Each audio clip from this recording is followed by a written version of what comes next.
নাম বাদ দিলেই খেলা হবে ভোটার তালিকা সংশোধন নিয়ে হুঁশিয়ারি উদয়ন গুহের। ভোটার তালিকা সংশোধন নিয়ে এবার কড়া হুঁশিয়ারি দিলেন উত্তরবঙ্গ উন্নয়ন মন্ত্রী উদয়ন গুহ। তার কথায় এটা বিহার নয়, এটা বাংলা। স্পষ্ট বার্তা দিয়ে উত্তরবঙ্গ উন্নয়ন মন্ত্রী উদয়ন গুহ বুধবার জলপাইগুড়ি থেকে সরাসরি চ্যালেঞ্জ ছড়িয়ে দিলেন ভোটার তালিকা সংশোধনের প্রক্রিয়া ঘিরে। তার হুঁশিয়ারি, যদি বেছে বেছে কারো নাম বাদ দেওয়ার চেষ্টা হয় তাহলে মানুষ রাস্তায় নেমেই তার জবাব দেবে। ভোটারদের প্রতি এই অন্যায় বরদাস্ত করা হবে না, এই বার্তাই তুলে ধরলেন তিনি।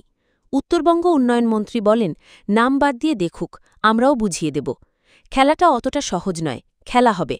তাঁর এই বক্তব্য স্পেশাল ইন্টেন্সিভ রিভিশন প্রক্রিয়ার পটভূমিতে গুরুত্বপূর্ণ হয়ে উঠেছে।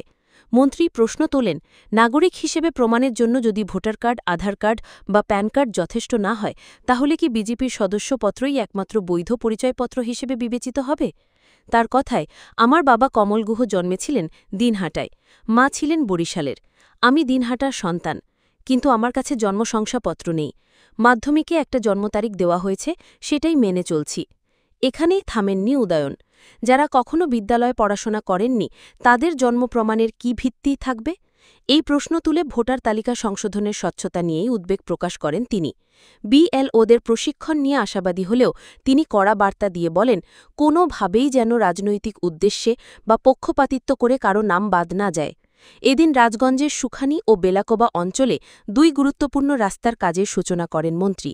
প্রায় 5,40,00,000 টাকার এই প্রকল্পের ঘোষণা করেন স্থানীয় বিধায়ক খগেশ্বর রায়।